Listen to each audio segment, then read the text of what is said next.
Hi, my friends. Today I want to present you a new story. Enjoy watching it. It was a quiet Thursday evening, and the sound of rain tapping gently against the windows filled the house. I sat on the living room couch, half watching a football game, but mostly scrolling through my phone, waiting for Clarissa to come home. She was supposed to be back from her book club by now, but lately, she'd been staying later than usual.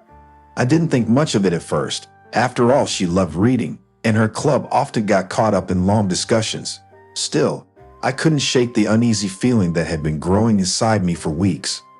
I glanced at the clock, 10:30 p.m. My gut told me something wasn't right. When she finally walked through the front door, the soft click of the lock startled me. I turned to see her standing there, her coat wet from the rain and her hair slightly disheveled. She flashed me a smile that seemed a little too quick, too rehearsed. "Hey," she said, her voice light as she hung up her coat. "Sorry I'm late." The discussion ran long. "You know how those ladies are." "Yeah, no problem," I replied, trying to keep my tone casual. "You hungry? I saved you some dinner." "No, I'm good," she said quickly, avoiding my eyes. "I ate with the girls." That's when I noticed it, her phone, clutched tightly in her hand. Normally, she'd toss it onto the coffee table the minute she walked in, but tonight she held onto it like a lifeline. My stomach tightened, and the unease flared into suspicion. "Everything okay?" I asked, leaning back on the couch, trying to sound indifferent. "Yeah, why wouldn't it be?" she replied, a little too fast, a little too defensive. She headed toward the bedroom without another word. I sat there for a moment, staring at the spot where she had just stood, my mind racing. This wasn't the first time something fell off. A few weeks ago, I had noticed her phone habits changing. She used to leave it lying around, but now it was always in her pocket, always on silent. She'd smile at her screen more often, but when I asked about it, she'd brush it off, saying it was just group chats with the girls. It wasn't like her to be so secretive, and I hated that I was even thinking like this.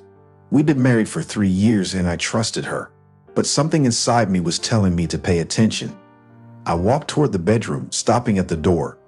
Clarissa was sitting on the edge of the bed, her back to me, typing something on her phone. I cleared my throat, and she quickly locked the screen, turning to face me with that same quick smile. "Long day?" I asked. "Yeah, it was fine," she said, her voice a little strained. She put her phone down on the nightstand, but even then I could see her fingers twitching, like she was itching to grab it again. I couldn't hold it in any longer. "You've been pretty attached to your phone lately," I said, keeping my tone light, but I knew she'd hear the undercurrent of suspicion. Clarissa stiffened slightly, but her smile didn't waver. "Just keeping up with the group chat. You know how it is," she said, shrugging. "Mind if I borrow it for a sec? My phone's dead, and I need to check something." Her reaction was immediate and telling. She hesitated for a fraction of a second, just long enough for me to notice. Then as she handed me the phone, her fingers brushing mine a little too lightly, as though she didn't really want to let it go. "Sure, go ahead," she said, but her voice was tight. I took the phone, my heart pounding in my chest. I didn't even know what I was looking for, but the way she was watching me out of the corner of her eye made my suspicions deepen. I opened the Messages app, expecting to find harmless banter with her friends. But instead, there was a name that made me freeze. Dad. It wasn't unusual for her to message my father. He was charming, and they had always gotten along well. But why would she be messaging him this late at night? My pulse quickened as I opened the thread. Most of the conversation was mundane, but one message from earlier today stood out. "Can't wait to see you tonight." I stared at the screen, my breath catching in my throat. What the hell was this? I looked up at Clarissa, who was now busying herself with taking off her earrings, carefully avoiding my gaze. I handed her the phone back without saying a word, my mind racing. It was just a message. Maybe it was innocent, but the way my gut twisted told me that wasn't true. I watched as she placed the phone back on the nightstand and climbed into bed, pulling the covers up to her chin like everything was normal, but it wasn't. Nothing felt normal anymore. The evening after my suspicions were confirmed, I drove to my parents' house. The plan was simple: confront my father. He'd been alone for 2 weeks, having sent my mother on a month-long vacation to Hawaii. That fact twisted in my gut as I gripped the steering wheel, every bump in the road fueling the dread within me. The sunset cast long shadows across the quiet suburban streets, a stark contrast to the storm brewing in my chest. As I pulled into the driveway, everything seemed too calm. I walked up to the door, still telling myself it could all be some terrible misunderstanding, even as a voice inside me screamed otherwise. My hand hovered over the doorknob before I turned it and stepped inside. The house was eerily quiet, but the silence didn't last long. The soft murmur of voices from upstairs reached my ears, one familiar, one unmistakably hers.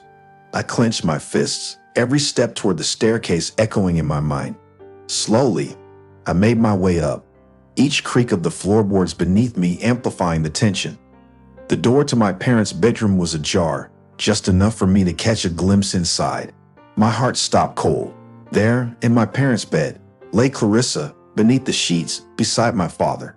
They were tangled in each other, their whispered words too quiet to make out, but it didn't matter. The scene spoke louder than any excuse or explanation could. The floor seemed to drop from beneath me, my vision blurred with rage, disbelief, betrayal. The people I loved most, the ones I should have trusted with my life, had broken me in the worst possible way. For a moment, I stood frozen in the doorway, unable to breathe, unable to think. What the hell is this? I finally spat out, my voice louder and harsher than I intended. Both of them jumped, wide-eyed and panicked. Clarissa pulled the sheet up to cover herself, her face a mix of horror and shame, while my father scrambled out of the bed, pulling on his shirt, fumbling for words, but no words came. Daniel, This isn't what it looks like, Clarissa stammered, her voice shaking. I laughed bitterly, the sound hollow and cold. It's exactly what it looks like. My father stepped forward, trying to speak, but I wasn't interested in hearing any more lies. Don't. Just don't. I hissed, my hand already on the doorknob, ready to leave before I lost control, before I did something I might regret. I turned and walked out of the room, leaving them in their disgrace, their lies exposed in the harshest light. I didn't know how I made it back to my car, but before I knew it, I was driving again, my mind spinning in disbelief. The urge to escape overwhelmed me. I had to do something, anything. So I picked up my phone and dialed my mother. She answered cheerfully, her voice filled with the sounds of waves crashing in the background, unaware of the storm on the other end of the line. Hey, darling, how are things back home? I swallowed hard, gripping the steering wheel tighter. Mom, I need to tell you something. It's about Dad. Her voice softened, concerned. What's wrong? Is everything okay? No, it's not. My breath hitched as I tried to steady my voice. Dad, Clarissa, they're having an affair. The silence on the other end stretched on for what felt like an eternity. I don't understand, she finally whispered. Are you sure? Maybe it's a mistake. I walked in on them, Mom. Just now at the house. It's not a mistake. Her breath caught, and I could hear the pain seep through her words. No, that can't be true. I'm so sorry. I didn't want you to find out like this. I could hear her struggling to hold herself together. I don't know what to say, Daniel. You don't have to say anything. I couldn't keep this from you. You deserve to know. I'll call you later. I need some time, she said, her voice breaking. The line went dead, and I was left alone with my thoughts, the weight of everything crashing down on me.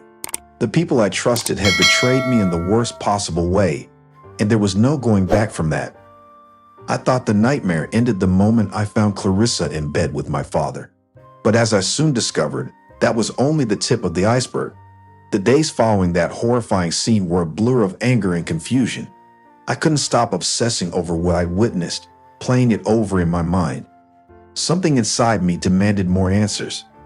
Clarissa's behavior had become more erratic in recent months, but in hindsight, it was so obvious. The secretive phone habits, the late-night work events, the sudden interest in fitness that never seemed to show any physical results. I had been blind. One evening, after she had fallen asleep, I finally checked her phone. I'd been avoiding it, afraid of what I might find. But the moment I unlocked it, the cold, bitter truth was staring me in the face. It wasn't just my father.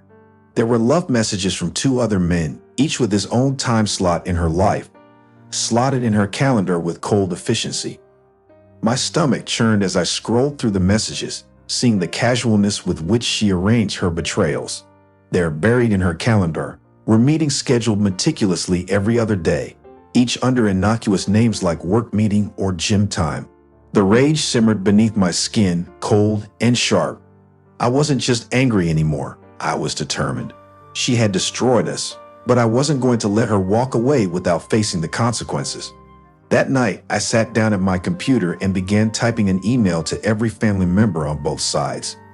To all family, I regret to inform you that Clarissa has been cheating on me all the time. I walked in on her and my father, and upon further investigation, I discovered 2 additional affairs. I cannot stay silent in the face of such betrayal, and I will not tolerate deceit any longer. Daniel. I hit send and watched the message disappear into the void, knowing it was only a matter of time before the storm hit. As I sat back, staring at the screen, I felt a strange sense of release. The truth was out there now. My burden was no longer mine to carry alone. The next morning, the floodgates opened. I hadn't fully anticipated the whirlwind that followed. My inbox filled with replies, and my phone buzzed nonstop with calls and texts. Clarissa's family, unsurprisingly, was outraged. They accused me of trying to ruin her, of making a spectacle out of something that should have stayed private. But the most surprising blow came from her mother, a venomous email landing in my inbox just hours after I sent mine. "How dare you shame my daughter like this? She's expecting a baby, and you're just trying to shirk your responsibilities." Her mother's words were filled with indignation, painting me as the villain in this twisted saga. Is expecting a baby. The news felt like a sucker punch, but it quickly gave way to disgust. Clarissa hadn't told me she was expecting. Not that it would have mattered. The timeline didn't make sense. We hadn't been intimate in months, not since before her affairs started consuming her attention. Her family had rallied behind her, claiming I was abandoning her and our unborn child. But I knew better. I wouldn't be manipulated. Her brother, always quick to defend her, called me that afternoon, his voice trembling with anger. "You're a coward, Daniel. You're abandoning her when she needs you the most." I took a breath, forcing calm into my voice. "I haven't touched her in months. If she's expecting a baby, the child isn't mine. But if you want proof, I'll take a DNA test." His silence on the other end told me everything. Even he knew the truth was on my side. There was no child of mine to abandon. That evening, I called Clarissa and arranged the test. Surprisingly, she agreed without hesitation. Maybe part of her still believed she could control the narrative. It took a week for the DNA results to arrive. Every day, I felt the weight of it pressing down on me, an invisible noose tightening around my neck. But when the results came, that noose snapped. The child wasn't mine. The truth had finally laid itself bare, and with it came the end of any lingering sense of obligation. I immediately filed for divorce, knowing there was nothing left to salvage. It was over. I handed Clarissa the papers in a quiet, tense meeting. She stared at them for a moment, her face unreadable. I half expected her to protest, to fight, to weep for forgiveness. But she did none of that. Instead, she merely nodded and took the pen. "I'll sign them," she said, her voice hollow, void of emotion. Maybe she had already come to terms with her own self-destruction. Maybe she never cared at all. But my own personal fallout didn't end there. My mother, who had been supportive through it all, had her own reckoning to face. When she returned from Hawaii, I told her the full story. About the other men, about the Clarissa expecting a baby that wasn't mine, but most importantly, about my father's betrayal. She listened quietly, her face growing pale, but her expression hardening as I spoke. "That man has destroyed this family," she said, her voice barely a whisper. "I can't stay with him." The next day, she filed for divorce from my father. Under the terms of their prenuptial agreement, all property and assets would go to her, the injured party. He was left with nothing, a fitting end for the man who had betrayed not just his wife, but his son as well. In the end, Clarissa and my father were stripped of everything. They had chosen lies and deceit, and now they were left to face the consequences.